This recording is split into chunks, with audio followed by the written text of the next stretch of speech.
Let's say a word about dreams. We all have thoughts which we never knew we had. They are too uncomfortable, too incompatible with our adult self to be remembered. Yet they are often disturbing, rumbling under the surface like lava in a volcano. The dream is the royal road to these thoughts, the royal road to the unconscious. This is the story of how Sigmund Freud's ideas about the unconscious mind were used by those in power in post-war America to try and control the masses. Politicians and planners came to believe that Freud was right to suggest that hidden deep within all human beings were dangerous and irrational desires and fears. They were convinced that it was the unleashing of these instincts that had led to the barbarism of Nazi Germany. To stop it ever happening again, they set out to find ways to control this hidden enemy within the human mind.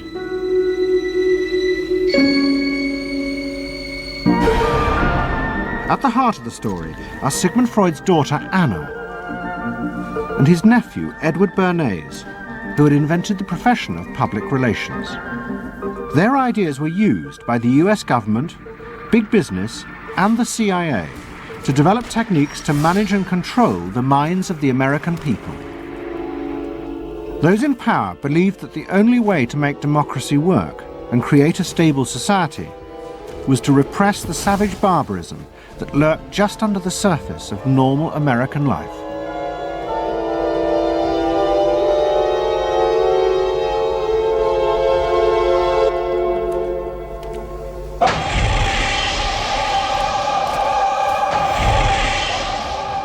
The story begins in the middle of the fierce fighting of the Second World War.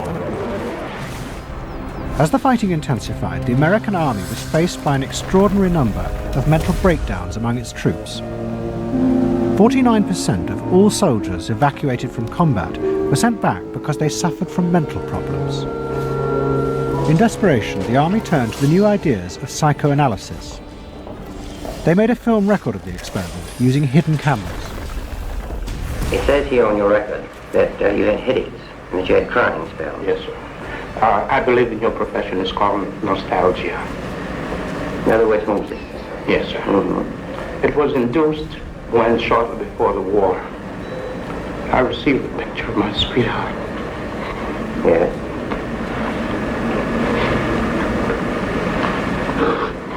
Mm-hmm.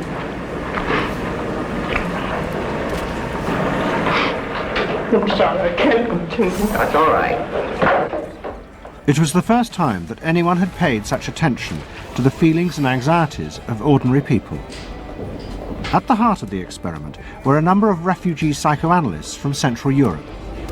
They worked with American psychiatrists to guide and shape the project. When I first came to America, I worked in the psychiatric service with soldiers trying to rehabilitate them. And I traveled in the train from the East Coast to the West Coast. I was enormously curious what goes on in all of those little towns that the train is passing. After my years in the army, I knew exactly what everybody was doing in the little towns. Because I saw so many people who came from there, and I understood their aspirations, their disappointments, and so forth. So it was as if somebody invited me to a privileged tour into the inner soul of America. I'm not doing this deliberately, so please believe me. I do believe you. A display of emotion is sometimes very helpful. I hope so, sir. Sure, it gets it off the chest. Well, sir, to be perfectly honest with you, I'm very much in love with my sweetheart. She has been the one person that gave me a sense of importance, and that through her cooperation with me, we were able to surmount so many obstacles. Take it easy now, just talk to... The psychoanalysts used techniques developed by Freud to take the men back into their past. They became convinced that the breakdowns were not the direct result of fighting. The stress of combat had merely triggered old childhood memories. These were memories of the men's own violent feelings and desires, which they had repressed because they were too frightening. Think deeply. Let's go back. When was it you... To the psychoanalysts, it was overwhelming proof of Freud's theory that underneath human beings were driven by primitive, irrational forces. You want that? World War II was a major shattering experience because I discovered the enormous role of the irrational in the lives of most people. That I can say, that I learned, that the ratio between the irrational and the rational in America is very much in favor of the irrational. That there is much greater unhappiness, much more suffering, much more. A sadder country than one would imagine it from the advertisements that you get. A much more problematic country. Victory in the Second World War was celebrated as a triumph of democracy. But in private, many policymakers were worried about the implications of the analysis of the soldiers. It seemed to show that underneath every American were irrational, violent drives. What had happened in Germany seemed to bear this out. The complicity of so many ordinary Germans in mass killings during the war showed just how easily these forces could break through and overwhelm democracy.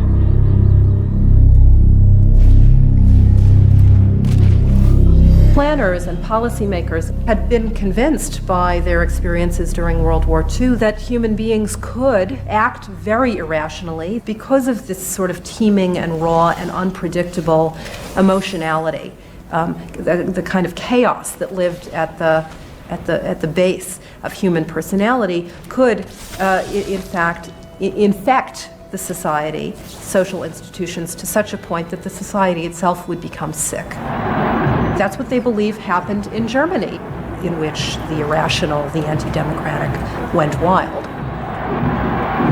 Well, it was a vision of human nature as incredibly destructive, and they were terrified that Americans would in fact behave that way, or were capable of behaving that way, and they wanted to avoid a rerun of that.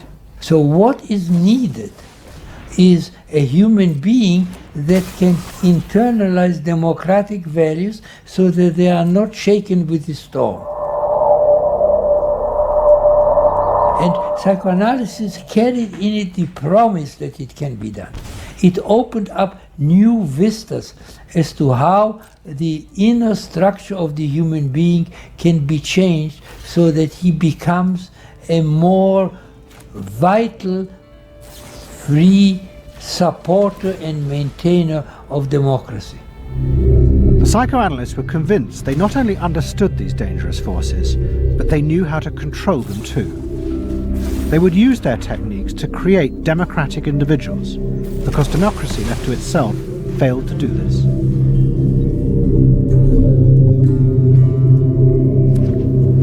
The source of this idea was not only Sigmund Freud, but his youngest daughter, Anna.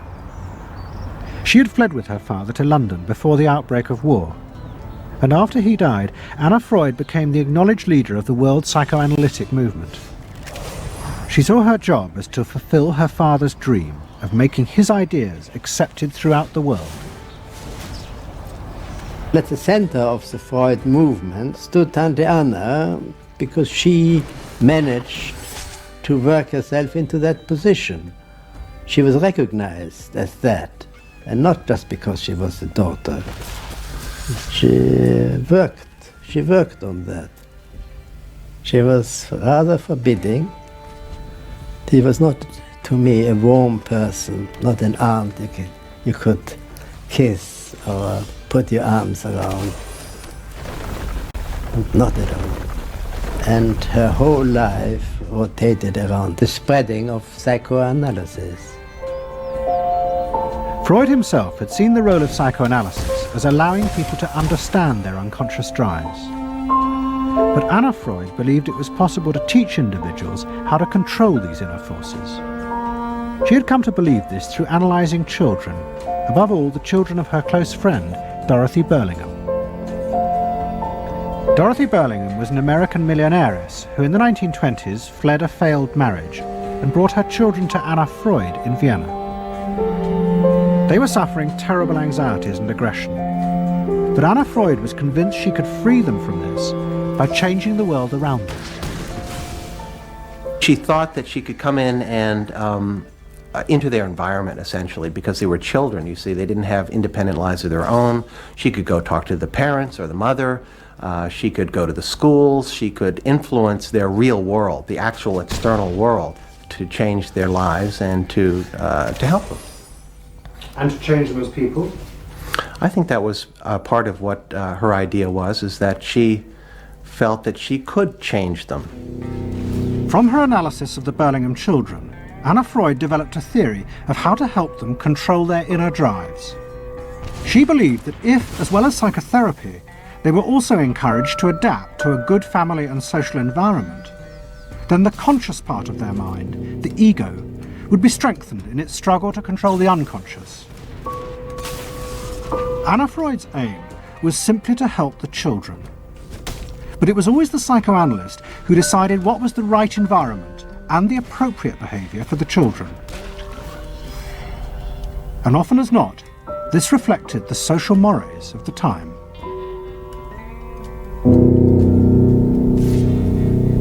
In my father's case, they were concerned that he would be a homosexual.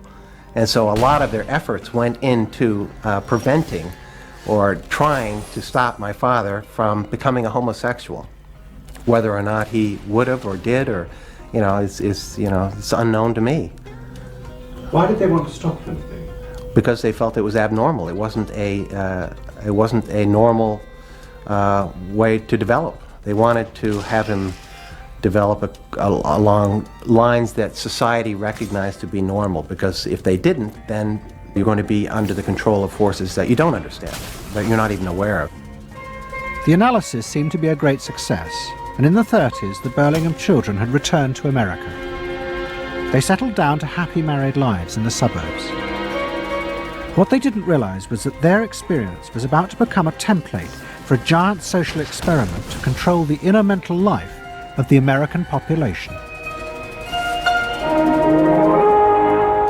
In 1946, President Truman signed the National Mental Health Act. It had been born directly out of the wartime discoveries by psychoanalysts that millions of Americans who had been drafted suffered hidden anxieties and fears. The aim of the act was to deal with this invisible threat to society. Shocked by the appalling percentage of the emotionally unstable revealed by the World War II draft figures, Congress in 1946 passed the National Mental Health Act, which recognized for the first time that mental illness was a national problem. Keenly aware of the tremendous problems ahead is Dr. Robert H. Felix, director of the vast new project. A primary objective of the National Mental Health Program is to increase our fund of scientific knowledge about mental health and about mental illness. We're not doing this. Why? Because there are all too few skilled mental health workers. Two of the principal architects of the Act were the Menninger brothers, Carl and Will. Will had run the wartime psychotherapy experiments, and now he and his brother began to train hundreds of new psychiatrists. The Menningers were convinced that it would be possible to apply Anna Freud's ideas on a wide scale, and to adults as well as children. The psychiatrist's job would be to teach ordinary Americans how to control their unconscious drives. Psychoanalysis could be used to make a better society. They said psychoanalytic thinking could make for the betterment of society because you could change the way the mind functioned. And you could take the ways in which people did hurtful things to themselves and others and alter them by enlarging their understanding. And this was the vision psychoanalysis brought. That you could really change people. That you could really change people. And you could change them almost in limitless ways. In the late 40s, a vast project began in America to apply the ideas of psychoanalysis to the masses. Psychological guidance centres were set up in hundreds of towns. They were staffed by psychiatrists who believed it was their job to control the hidden forces inside the minds of millions of ordinary Americans. Yes, I need something done. I need some help. Did you have any particular teachers that you liked, any sort? I liked all my teachers except one, I remember. Well, what was the trouble with this one? I don't know, she just scared me most of the time. And holler at me and I'd run outside and vomit. I hate my brother. Loathe him. Despise him. At the same time, thousands of counselors were trained to apply psychoanalysis to marriage guidance. And social workers were sent out to visit people's homes and advise on the psychological structure of family life. Behind all this was the fundamental idea of Anna Freud's, that if people were encouraged to conform to the accepted patterns of family and social life, then their ego would be strengthened. They would be able to control the dangerous forces within them. When your emotions control your actions, it affects not only yourself, but the people around you. And if this sort of flare-up is repeated often, it might lead to a permanently warped personality. You can control the fire of your emotions so that your personality becomes more pleasant. So we expect that someone who's been through that experience to be much more insightful, much more understanding, and a much better regulated person. And what happens to the And regulation includes being able to let go, as it were, to enjoy a football game or a soccer game.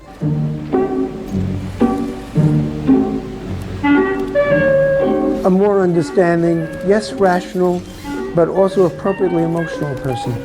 The regulatory aspects of the human mind would really be in charge. Instead of being overwhelmed by our passions and by our darker impulses. That one would be master or mistress of one's own passions. They just felt that the road to happiness was in adapting to the external world in which they lived.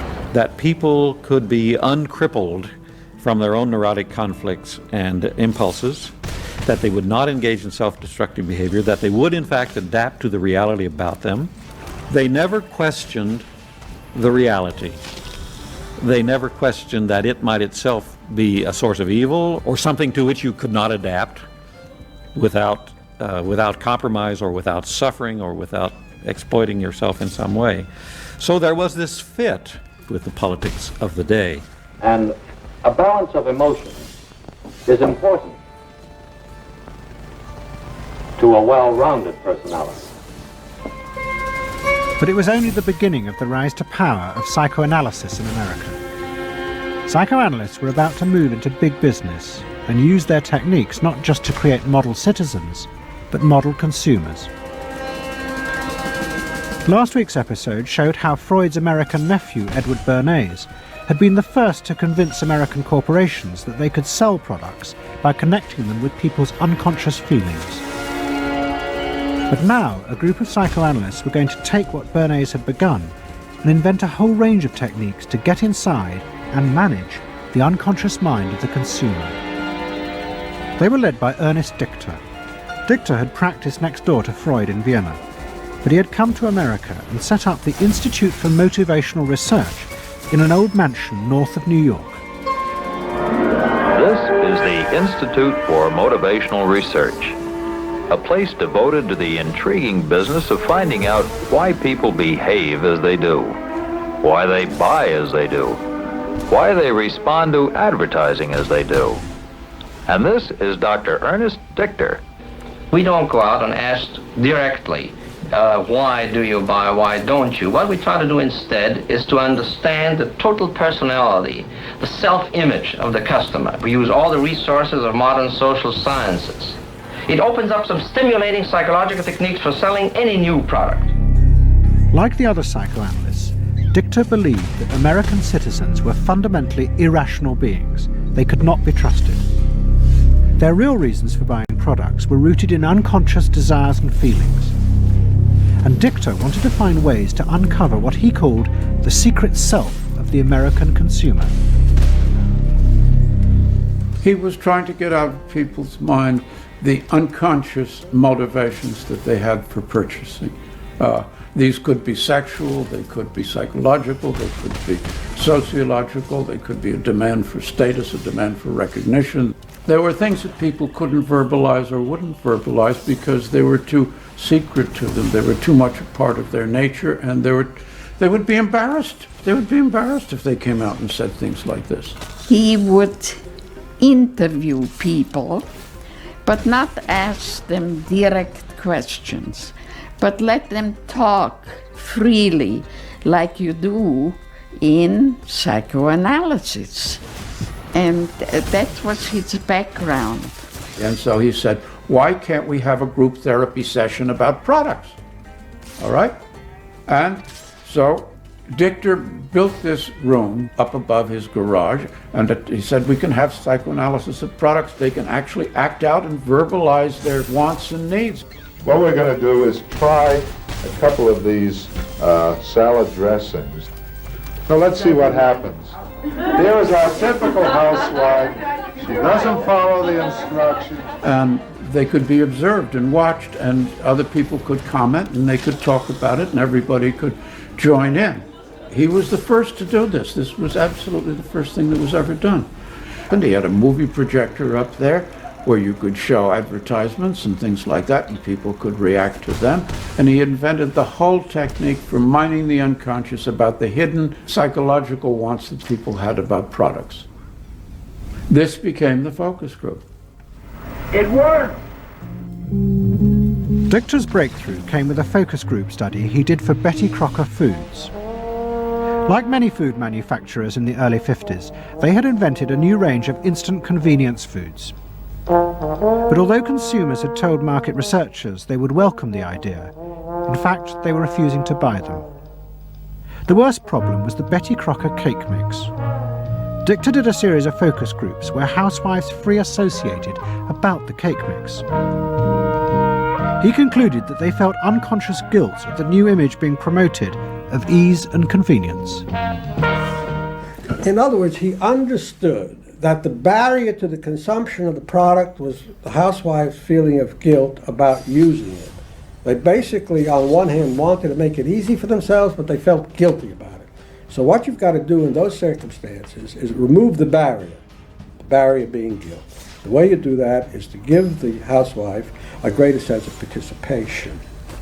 And how do you do that? By adding an egg. Simple as that. As simple as that. Dichter told Betty Crocker to put an instruction on the packet that the housewife should add an egg. It would be an unconscious symbol, he said, of the housewife mixing in her own eggs as a gift to her husband, and so would lessen the guilt. Betty Crocker did it, and the sales soared. My cake is ready.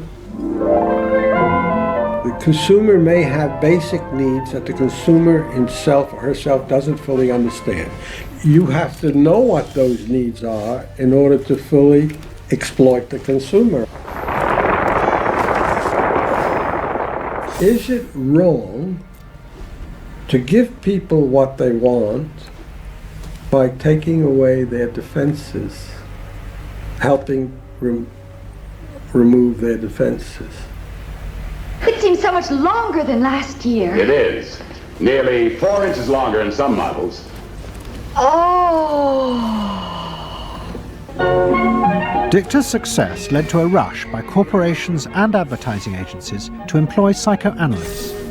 They became known as the Depth Boys, and they promised to show companies how to make millions by connecting their products with people's hidden desires. Dichter himself became a millionaire, famous for inventing slogans like "a tiger in your tank." Even the marketing of the Barbie doll came from a children's focus group. And so it goes. But Dichter was convinced that this was far more than just selling. Like Anna Freud, he believed that the environment could be used to strengthen the human personality. And products have the power both to sate inner desires and give people a feeling of common identity with those around them. It was a strategy for creating a stable society. Dichter called it the strategy of desire. To understand a stable citizen, you have to know that modern man quite often tries to work off his frustrations by spending on self-gratification. Modern man is eternally ready to fill out his self-image by purchasing products which complement it. If you identify yourself with a product, it can have a therapeutic value. It improves your self-image and you become a more secure person and you have suddenly this confidence of going out in the world and doing what you want successfully.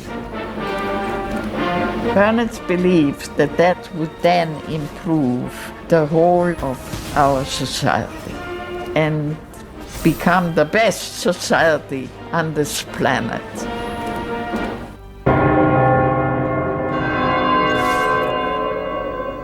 By the early 50s, the ideas of psychoanalysis had penetrated deep into American life. The psychoanalysts themselves became rich and powerful. Many had consulting rooms overlooking Central Park in New York. Politicians and famous writers like Arthur Miller and Tennessee Williams became their patients. They were seeking not just help, but to understand the hidden roots of human behavior. We were sought after. Washington was interested in what we think. You know, the important writers, important politicians were undergoing psychoanalysis. It was, we had waiting lists because there were so many patients that wanted to be analyzed. So it gave us a little bit of a swellhead. And as the psychoanalysts' ideas took hold in America, a new elite began to emerge in politics, social planning, and in business. What linked this elite was the assumption that the masses were fundamentally irrational. To make a free market democracy like America work, one had to use psychological techniques to control mass irrationality. They actually believed that this elite was necessary because individual citizens were not capable, if left alone, of being democratic citizens. The elite was necessary in order to create the conditions that would produce individuals capable of behaving as a good consumer and also behaving as a democratic citizen. They didn't see their activities as anti-democratic, as undermining the capacity of individual citizens for democracy. Quite the opposite. They understood that they were creating the conditions for democracy's survival and future. Anna Freud had never intended that her ideas be used in such a way, but she happily accepted the rise to power of psychoanalysis in America. She remained in England, living with Dorothy Burlingham. On the surface, it was an idyllic life. She and Dorothy had bought a weekend cottage on the Suffolk coast. And in the summers, Dorothy's children came from America to visit with the grandchildren. But underneath, things were going badly wrong. Both Bob and Mabby Burlingham, who Anna Freud had analysed in the 1930s, had suffered personal breakdowns, and their marriages were collapsing. Bob was drinking heavily, and Mabby suffered terrible anxieties. The real reasons for the visits to England were yet more analysis with Anna Freud. Well, the problem was that it didn't look very good, did it? Because here you have somebody who's having nervous breakdowns and is having alcoholic binges. And this is not exactly, doesn't really sit well. You know, from a humane standpoint, obviously this is not desirable. You know, you want to help these people, but it also had the wider ramifications of everybody in analysis, in analytic circles, knew that Bob and Mabby were guinea pigs. They were the living proof that this was a wonderful process. It was very much swept under the rug. It didn't get out. I mean, these people had such, their power and influence was such that, you know, you were very careful. Anna Freud was a very powerful person, and you were the grandchildren, and she knew a great deal more than you did about what went on in your parents' lives and so forth. It was not something you were going to tangle with, and you were a product of the whole situation. But at the same time, we all knew that something was really out of whack. As she grew older, she became more and more important, didn't she? Politically and scientifically, but she didn't know when to stop. She was a bit too righteous. What she did was always the thing, and she would never, to my knowledge, acknowledge that she could make a mistake or be wrong. That is my feeling. But the power and influence of the Freud family in America was about to grow even more. Politicians were about to turn to Anna Freud's cousin, Edward Bernays, for help in a time of crisis. He was going to manipulate the inner feelings and fears of the masses to help America's politicians fight the Cold War. I don't mean to say, and no one can say to you, that there are no dangers. Of course there are risks if we are not vigilant. But we do not have to be hysterical. In 1953, the Soviet Union exploded its first hydrogen bomb, and the fear of nuclear war and communism gripped the United States. Those in power became concerned about how to reassure the population. Committees were set up and public information films made, appealing for calm in the face of new threats, like nuclear fallout. It's the fallacy of devoting 85% of one's worrying capacity to an agent that constitutes only about 15% of an atomic bomb's destroying potential. At this point, Edward Bernays was living in New York. In the 1920s, he had invented the profession of public relations and was now one of the most powerful PR men in America. He worked for most of the major corporations and advised politicians, including President Eisenhower. Like his uncle Sigmund, Bernays was convinced that human beings were driven by irrational forces. The only way to deal with the public was to connect with their unconscious desires and fears. Bernays argued that instead of trying to reduce people's fear of communism, one should actually encourage and manipulate the fear, but in such a way as it became a weapon in the Cold War. Rational argument was fruitless. What my father understood about groups is that they are manipulable, they're malleable, and that you can tap into their deepest desires or their deepest fears and use that to your own purposes. I don't think he felt that all those publics out there had reliable judgment, that they very easily might vote for the wrong man or want the wrong thing, so that they had to be guided from above. One of Bernays' main clients was the giant United Fruit Company. They owned vast banana plantations in Guatemala in Central America. For decades, United Fruit had controlled the country through pliable dictators. It was known as a banana republic. But in 1950, a young officer, Colonel Arbenz, was elected president. He promised to remove United Fruit's control over the country. And in 1953, he announced the government would take over much of their land. It was a massively popular move, but a disaster for United Fruit, and they turned to Bernays to help get rid of Arbenz.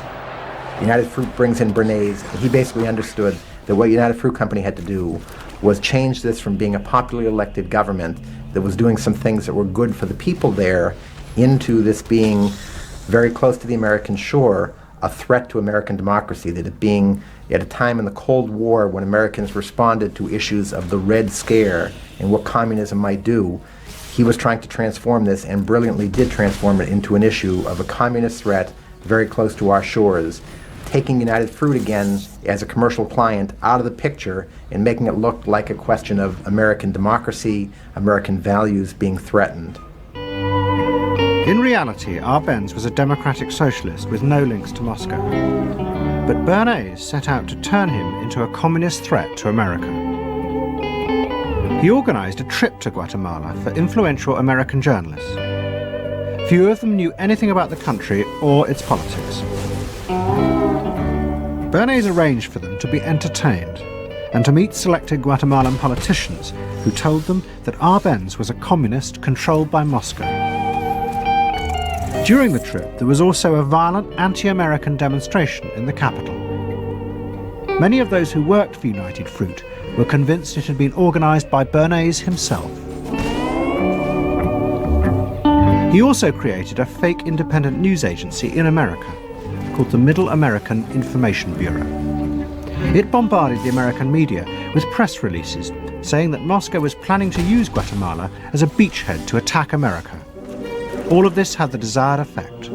In Guatemala, the Jacob Arbenz regime became increasingly communistic after its inauguration in 1951. Communists in the Congress and high governmental positions controlled major committees, labor and farm groups, and propaganda facilities. They agitated and led in demonstrations against neighboring countries and the United States. What was profoundly new in terms of what Bernays did is he took this menace to our backyard in Guatemala. For the first time, we saw Reds a couple hundred miles from New Orleans, who Eddie Bernays had us believing were a true threat to us, that it was going to be a Soviet outpost in our backyard.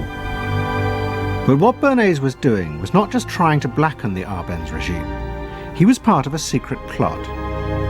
President Eisenhower had agreed that America should topple the Arbenz government, but secretly. The CIA were instructed to organize a coup. Working with the United Fruit Company, the CIA trained and armed a rebel army and found a new leader for the country called Colonel Armas. The CIA agent in charge was Howard Hunt, later one of the Watergate burglars. What we wanted to do was have a terror campaign to terrify Arbenz particularly, terrify his troops, much as the German Stuka bombers terrified the population of Holland, Belgium, and Poland at the onset of World War II, and just rendered everybody paralyzed. As planes flown by CIA pilots dropped bombs on Guatemala City, Edward Bernays carried on his propaganda campaign in the American press. He was preparing the American population to see this as the liberation of Guatemala by freedom fighters for democracy. He totally understood that the coup would happen when the public and the press, when conditions in the public and the press allowed for a coup to happen, and he created those conditions. He was totally savvy in terms of just what he was helping create there in terms of this overthrow. But ultimately he was reshaping reality, reshaping public opinion in a way that's undemocratic and manipulative. On June the 27th, 1954, Colonel Arbenz fled the country, and Armas arrived as the new leader. Within months, Vice President Nixon visited Guatemala. In an event staged by United Fruit's PR department, he was shown piles of Marxist literature that had been found, it was said, in the presidential palace. This is the first time in the history of the world that the communist government has been overthrown by the people. And for that we congratulate you and the people of Guatemala for the support they have given. And we are sure that under your leadership, supported by the people whom I have met by the hundreds on my visit to Guatemala, that Guatemala is going to enter a new era in which there will be prosperity for the people together with liberty for the people. Thank you very much for allowing us to see this exhibit of communism in Guatemala. You're welcome. And for dinner, see what Mother has for dessert. Banana gingerbread shortcake. Just another of the many tempting ways in which this nutritious fruit can be prepared. So now that you've seen where bananas come from before they reach your table, our journey to Banana Land is ended. We hope you enjoyed the trip. We know you like bananas. Bernays had manipulated the American people, but he had done so because he, like many others at the time, believed that the interests of business and the interests of America were indivisible, especially when faced with the threat of communism. But Bernays was convinced that to explain this rationally to the American people was impossible, because they were not rational.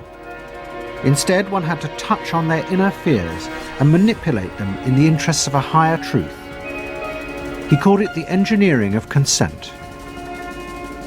He was doing it for the American way of life, and to which he was devoted, sincerely devoted, and yet he felt the people were really pretty stupid. And that's the paradox. If you don't leave it up to the people themselves, but force them to choose what you want them to choose, however subtly, then it's not democracy anymore. It's something else. It's being told what to do. It's that old authoritarian thing. But the idea that it was necessary to manipulate the inner feelings of the American population in the interests of fighting the Cold War now began to take root in Washington. Above all, in the CIA, who were going to take it much further. They were concerned that the Soviets were experimenting with psychological methods to actually alter the memories and feelings of people, the aim being to produce more controllable citizens. It was known as brainwashing. Psychologists in the CIA were convinced that this really might be possible, and that they should try to do it themselves. The image of the human being that was being built up at that particular time was that there was a great deal of vulnerability in every human being, and that vulnerability could be manipulated to program somebody to be something that I wanted them to be, and they didn't want to be. That you could manipulate people in such a way that they could be automatons, if you will, for whatever your own purposes were. This was the image that people thought was possible. In the late 50s, the CIA poured millions of dollars into the psychology departments of universities across America. They were secretly funding experiments on how to alter and control the inner drives of human beings. The most notorious of these experiments was run by the head of the American Psychiatric Association, Dr. Ewen Cameron. Like many psychiatrists at that time, Cameron was convinced that inside human beings were dangerous forces which threatened society. But he believed that it was possible not just to control these forces, but actually remove them. He thought that psychiatry should not just concentrate on sick people, mentally ill, but should actually go into government, that politicians should listen to psychiatrists. Psychiatrists should be in every parliament and should direct and monitor political activities, because they knew in a rational, scientific way what was good for people. Cameron had set up a clinic in a hospital in Montreal called the Allen Memorial. It is now long since closed down. Cameron took patients who suffered a wide range of mental problems. His theory was that these resulted from forgotten or repressed memories. But he was impatient with the idea of using psychotherapy to uncover them. Instead, he would simply wipe them. Cameron used drugs, including LSD, and the technique of ECT, electroconvulsive therapy. It was conventionally used at that time to relieve depression. But Cameron was going to use it in a new way, to produce new people. He was really using it to try and change the fundamental function of the individual, to alter their past memories, their past ways of behaving. And as I think he said at one point, is to just sort of erase everything from their past so that you then had a slate in which you could record new ways of behavior. And so he used massive doses of shock, people receiving several shocks a day, and over a course of time, hundreds of ECT treatments, so that they were just reduced to a sort of a very primitive vegetable state. I don't remember what happened to me. I was introduced to Dr. Cameron, and I don't remember Dr. Cameron at all. I don't remember any of that. They shipped me up to what they called the sleep room, and they gave me all of these electroconvulsive shock treatments and megadoses of drugs and LSD and all of that, and I have no memory of any of that. Nothing of that time in the Allen Memorial or any of my life previous to that, all gone, wiped. And then, having depatterned somebody or brought them down to where basically nothing but the essential functions of the body were going on in terms of breathing and things of this nature. Then he would begin to feed material into these individuals, positive material, such that the brain would be programmed in a positive way, so that the individual would be completely altered. Then he put these tapes under our pillows called psychic driving. He would then put back into this empty brain a program of whatever sort he decided upon, and the people like myself would wake up another person, I guess. In fact, Cameron's experiments were a complete disaster. All he managed to produce were dozens of individuals with memory loss, and the ability to repeat the phrase, "I am at ease with myself." And it was not an isolated case. Almost all the experiments the CIA funded were equally unsuccessful. Despite their ambitions, American psychologists were beginning to find out how difficult it was to understand and control the inner workings of the human mind. We had been really chasing a phantom, if you will, an illusion, that the human mind was more capable of manipulation from the outside by outside factors than it is. We found out that the human being is an extremely complex thing. There were no simple solutions. But you've just got to bear in mind that these were very strange times. The psychoanalysts had come to power in America because of their theory that they knew how to control the dangerous forces inside human beings.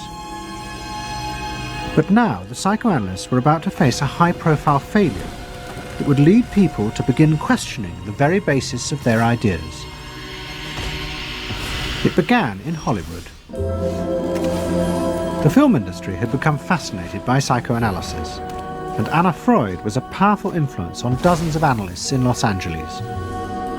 They treated film stars, directors, and studio bosses. Anna Freud's closest friend was the most sought after of all, Ralph Greenson.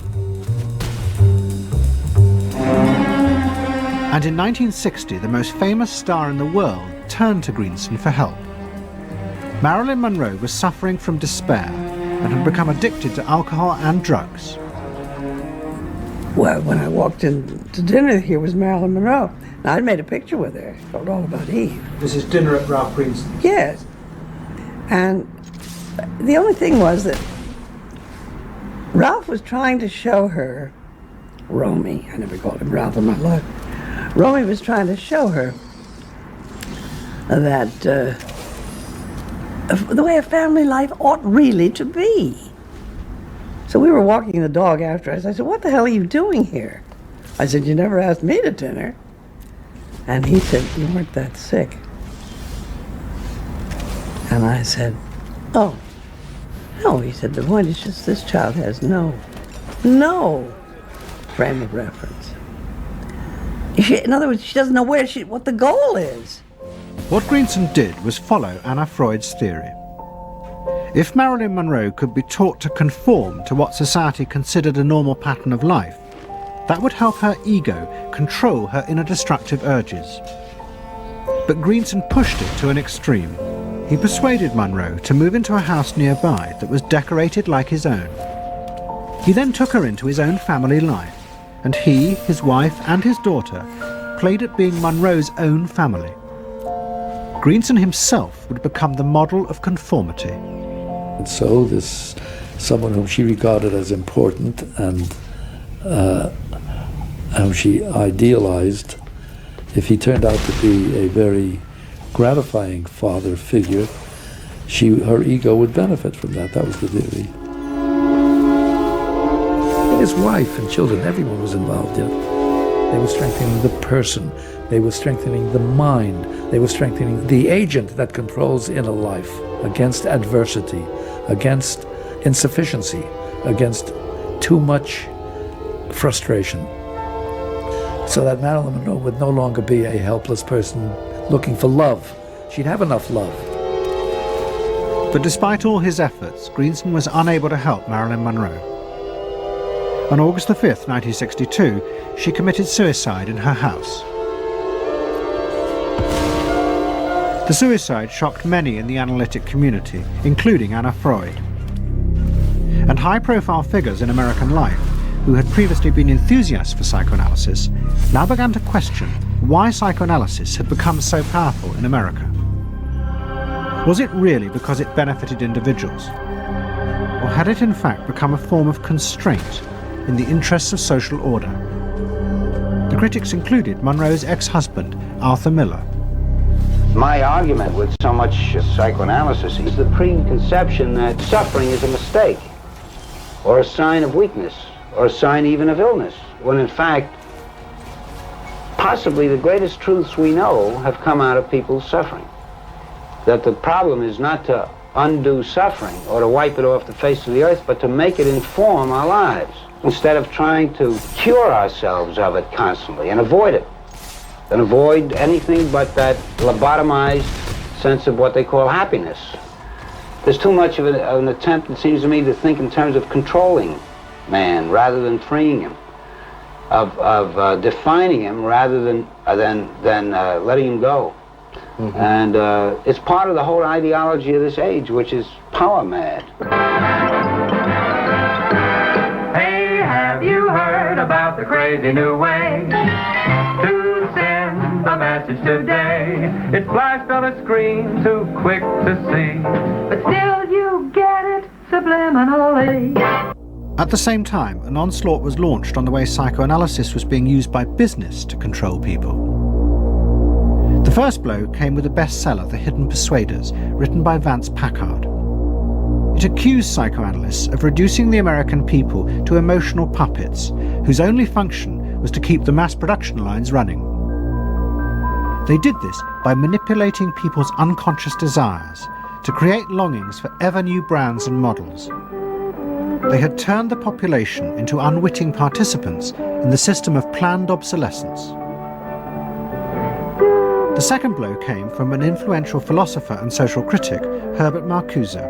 He had been trained in psychoanalysis.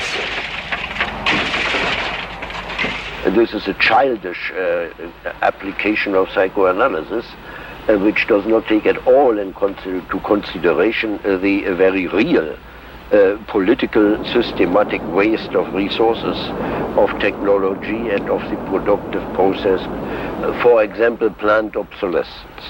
For example, the production of innumerable brands and gadgets who are, in the last analysis, all the same. The production of innumerable different marks of automobiles. And this prosperity at the same time, consciously or unconsciously, leads to a kind of schizophrenic existence. I believe that in this society an incredible quantum of aggressiveness and destructiveness is accumulated precisely because of the empty prosperity, which then simply erupts.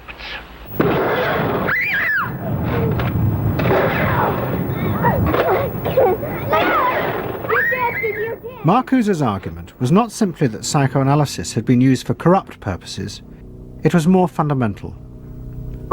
Marcuse said that the very idea that you needed to control people was wrong. Human beings did have inner emotional drives, but they were not inherently violent or evil. It was society that made these drives dangerous by repressing and distorting them. Anna Freud and her followers had increased that repression by trying to make people conform to society. In so doing, they made people more dangerous, not less. Marcuse challenged that social world, and he said that's a world that should not be adapted to. And in fact, what the individual was adapting to was corrupt and evil and corrupting. In other words, he switched the source of evil from inward conflict to the society itself. That the sickness of society lay at the society level, not at the sickness of human beings in it. And if people did not challenge that, then they were, in fact, submitting to evil. Modern psychology has a word that is probably used more than any other word in psychology. It is the word maladjusted. It is the ringing cry of modern child psychology, maladjusted. Now, of course, we all want to live the well-adjusted life in order to avoid neurotic and schizophrenic personalities. But as I move toward my conclusion, I would like to say to you today, in a very honest manner, that there are some things in our society and some things in our world for which I'm proud to be maladjusted. And I call upon all men of goodwill to be maladjusted to these things until the good society is realized. I must honestly say to you that I never intend to adjust myself to racial segregation and discrimination. I never intend to adjust myself to religious bigotry. I never intend to adjust myself to economic conditions that will take necessities from the many to give luxuries to the few and leave millions of God's children smothering in an airtight cage of poverty in the midst of an affluent society. The political influence of the Freudian psychoanalysts was over. Instead, they were now accused of having helped to create a repressive form of social control. Anna Freud and Dorothy Burlingham lived on in Sigmund Freud's old house in London. In 1970, Dorothy's son Bob died of alcoholism. And in 1973, his sister Mabby returned for yet more analysis with Anna Freud.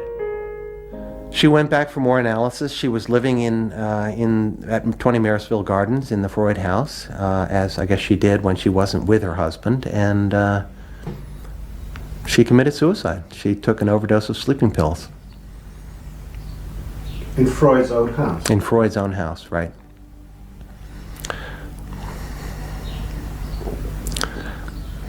So, I mean, the obvious, there are a lot of implications that one can draw from that, and I just think she happened to reach the end of the rope there. Although it would seem to be a very pointed act. Obviously, suicide is a very politicized act, and to do it in Sigmund Freud's own house is certainly different from doing it in Riverdale back in New York.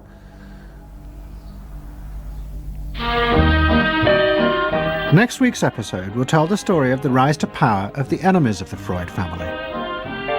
They believed that the way to build a better society was to let the self free.